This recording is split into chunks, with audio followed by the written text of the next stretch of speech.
आरफा, आपसे सबसे पहले मेरा सवाल यही है कि ये जो मंत्रिमंडल का गठन हुआ है, हालांकि पिछले दो मंत्रिमंडल जो बनाए थे मोदी जी ने, उनमें भी मुसलमानों की हिस्सेदारी कुछ खास नहीं थी, लेकिन प्रतीकात्मक तौर पर एक दो लोग रख लिए जाते थे। मुख्तार अब्बास नकवी को रखा था, बाद में वो भी बाहर हो गए। ये क्या संदेश दिया है मोदी जी ने कि अब जो नया टर्म है उसमें भी उनकी कोई रीति नीति नहीं बदलने वाली, भले ही ये गठबंधन की सरकार है। जी हाँ, तो ये साफ तौर पे पता चलता है कि आसार नजर आ रहे हैं कि नरेंद्र मोदी की जो तीसरा कार्यकाल है वो पहले दूसरे से क्या बहुत कुछ अलग होगा। ये सवाल बहुत अहम सवाल है। मैं जब मुस्लिम तबके के लोगों से बातचीत कर रही थी, एक इंसाइडर होने के नाते एक अपनी भी फीलिंग है कि कैसा महसूस होगा, पत्रकार बिरादरी के अलावा मुस्लिम बिरादरी से भी मेरा ताल्लुक है, तो सबने कहा एक राहत की सांस ली है। लेकिन राहत की सांस इतनी टेम्परेरी एक तरह से ये है, क्योंकि साफ तौर पे ये पता चल रहा है कि कम से कम पहले दिन, शपथ ग्रहण के दिन, और मुझे बड़ा अच्छा लगा कि आपने सिर्फ नरेंद्र मोदी को नहीं बल्कि जेडीयू और टीडीपी इन दोनों को भी कटघरे में आपने खड़ा किया कि सिर्फ ऐसा ही नहीं है कि नरेंद्र मोदी ऐसा कर रहे हैं, अब सवाल इन लोगों से भी पूछा जाएगा। सवाल जो है वो चिराग पासवान से भी पूछा जाएगा।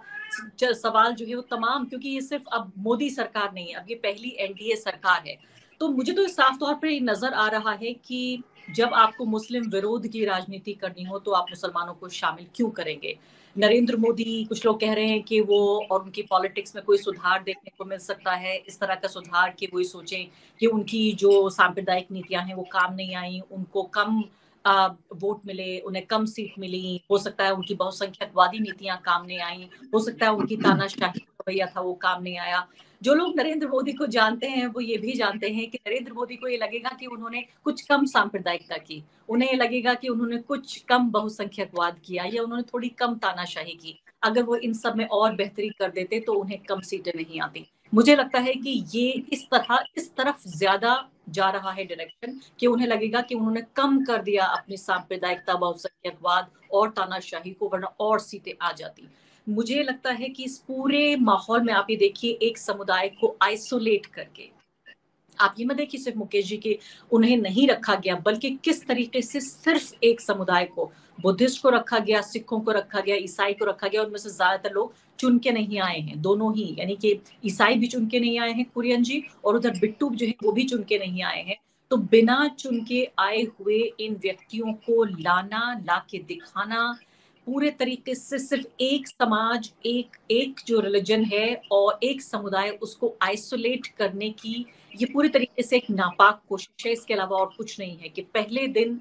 सत्ता बनने के, सरकार के गठन के हम पनिश कर रहे हैं मुस्लिम समुदाय को कि देखिए हम चाहते तो किसी और को हम बुला लेते, चाहते तो किसी शाहनवाज हुसैन, किसी मुख्तार अब्बास नकवी को हो सकता है कि जगह दे दी जाती। और बहुत सारे लोग हैं, अभी तो देखिए आप मोदी जी का वही भाषण में सुन रही थी जिसमें वो कह रहे थे कि देखिए पसमानदा समाज के लोगों के साथ उन्हीं के जो अपर कास्ट लोग हैं, उन्हीं के उच्च जाति के लोग हैं, कितनी नाइंसाफी की है। पसमानदा समाज के लोगों के साथ कांग्रेस पार्टी ने बड़ी नाइंसाफी की है, उनके साथ ज्यादती हुई है, उन्हें कभी उनका शेयर नहीं मिला। मोदी जी चाहते तो पसमानदा समाज से, किसी अंसारी समाज से, कुरैशी से, सैफी से, किसी समाज से कम एक व्यक्ति को ले आए होते, उन तमाम लोगों में से किसी को ले आए होते जो सोशल मीडिया पे आप देखिए मेरे जैसे लोगों को लगातार ट्रोल करते हैं और कहते हैं तुम विदेशी हो, तुम अफगानी हो, तुम पाकिस्तानी हो, तुम बाहर से आई हो, तुम भारतीय नहीं हो, तुम अशराफ हो, तुम उच्च जाति के हो। मैं तो कहती हूँ कि ये तो अच्छी पॉलिटिक्स, अगर मैं मोदी होती तो और मुझे ये पॉलिटिक्स करनी होती कि अशराफ बनाम लोअर कास्ट, यानी कि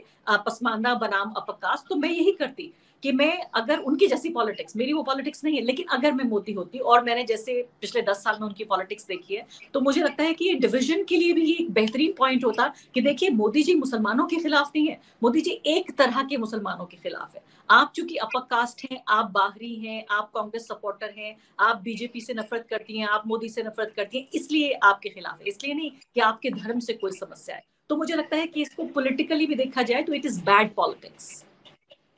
सत्य हिंदी का ऐप डाउनलोड करें गूगल प्ले स्टोर पर।